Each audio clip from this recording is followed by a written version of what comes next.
pangalanan po ni Mayor Magalong.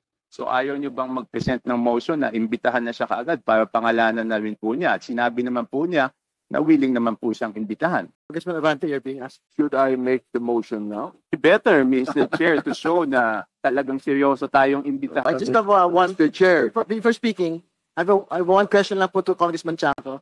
Is this part of your interpellation or what is this? Okay. All right. It's part of my 5 minutes, Mr. Okay. Chair. All right. And after this, I will have no further questions because this will be my basis of seeing if talagang may pupuntahan tong committee na to o wala. Kung ayaw natin imbitahan si Mayor Magalong sa agarang panahon, may magkakaproblema tayo sa credibility niyan. But I think we have to state for the record as well that in many public forums, Mayor Magalong has labeled the committee as merely a moro-moro committee. So I think the public should look at that as well. Yes, Mr. Chair. Pero sinabi niya, kahit tinawag niyang moro-moro, sinabi naman niya na willing siya magpumarap, di ba? Eh di, tingnan natin kung haharap siya pag inimbitahan natin.